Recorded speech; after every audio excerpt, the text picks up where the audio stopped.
ये है दुनिया का सबसे खतरनाक और पावरफुल पॉइंट। 30 मील की छोटी सी जगह को कंट्रोल करने का मतलब है पूरी दुनिया पर राज करना, और इसे ब्लॉक करने का मतलब है पूरी दुनिया को तबाह करना। इस पॉइंट को कहते हैं स्ट्रेट ऑफ हॉर्मोज। स्ट्रेट दरअसल ऐसे पतले हिस्से को कहते हैं जो दो बड़े समुद्र को जोड़ने का काम करता है। अब ऐसी क्या खूबियत है इस 30 मील की जगह में जो इसे इतना पावरफुल बनाती है? हमारी जमीन के 70% हिस्से में समुद्र है, और इसी समुद्र के जरिए दुनिया का 80% ट्रेड होता है। किसी भी वक्त दुनिया के 50,000 जहाज इस समुद्र को क्रॉस करते हैं, लेकिन बदकिस्मती से इन समुद्र को क्रॉस करना इतना भी आसान काम नहीं है।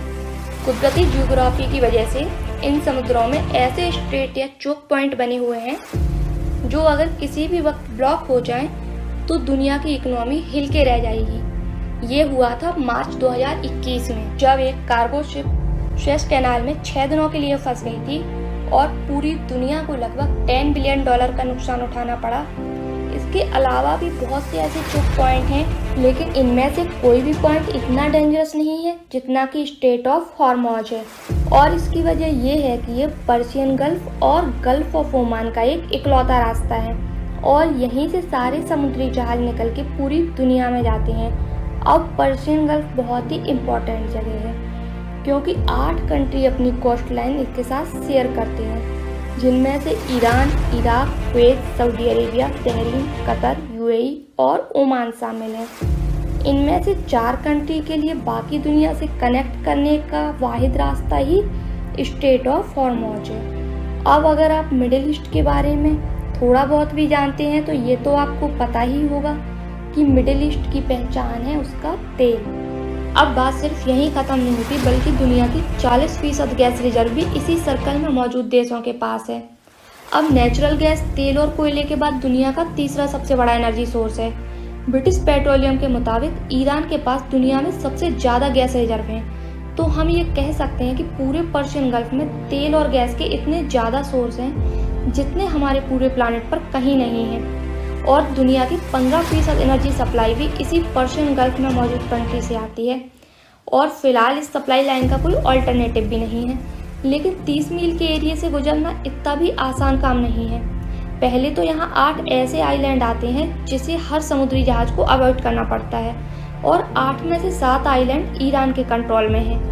दूसरा, किनारे किनारे समुद्र कम गहरा है और ऑयल टैंकर्स के लिए यहाँ से गुजरना तकरीबन नामुमकिन है। इतनी मुश्किल के बाद पर्शियन गल्फ से निकलने वाला मेजॉरिटी तेल ईस्ट एशिया की तरफ जाता है, जिसमें से 76% तो सिर्फ 5 कंट्री के पास जाता है। सबसे पहले आता है चाइना। चाइना दुनिया की दूसरी सबसे बड़ी इकोनॉमी है और दुनिया में सबसे ज़्यादा पेट्रोलियम इंपोर्ट करने वाला देश है। चाइना की टोटल पेट्रोलियम इंपोर्ट दर की तकरीबन 45% इसी स्ट्रेट ऑफ हॉर्मोज से आती है। जापान दुनिया की तीसरी सबसे बड़ी इकोनॉमी है, जिसे अपनी 100% एनर्जी इंपोर्ट करनी पड़ती है, और इस 100% एनर्जी इंपोर्ट में से तकरीबन 80% इसी 30 मील के चोक पॉइंट से गुजर के आती है।